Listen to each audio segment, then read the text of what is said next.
بسم اللہ الرحمن الرحیم۔ مفتاح الانشاء پڑھ رہے ہیں۔ ابھی ہم 47واں سبق پڑھیں گے۔ الدرس السابع والاربعون الثعلب، لومڑی والعنب اور انگور۔ یہ بڑی مشہور سٹوری ہے کہ جب بندہ کوئی کام نہ کر سکے اس میں عیب نکال لیتے ہیں نا۔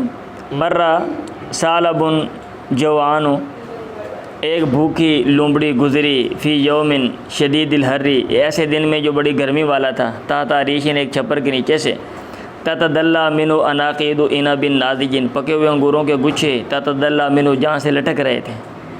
فاراد ان یاکل منھا، اس نے ارادہ کیا کہ وہ کھائے۔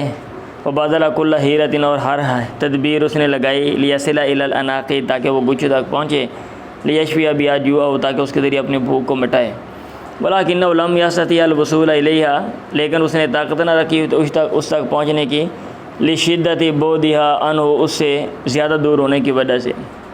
ولما عجز، جب وہ لومڑی عاجز آ گئی، ترکہ، اس کو چھوڑ دیا، اور وہ کہہ رہی تھی ھذا عنب حامد، یہ انگور کھٹے ہیں، ولو وصلت الیہ، اگر میں اس تک پہنچ بھی جاتی، لوجدت غیر ناضج، میں پاتی اس کو کہ یہ پکے ہوئے نہیں، کچے۔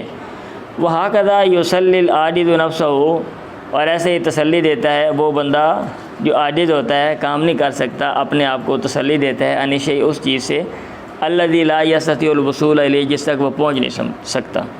یہ تمرین نمبر اس میں 98 ہے، اور اس میں کویسچن ہے ماذا رأى الثعلب، ثعلب نے کیا دیکھا، وماذا اراد، اور اس نے کیا ارادہ کیا، لما لم یستطیع الوصول الی الاناقید، اور کیوں نہیں وہ گچھوں تک وہ پہنچ سکا، ماذا قال عندما عجز، اس نے کیا کہا جب وہ عاجز آ گیا۔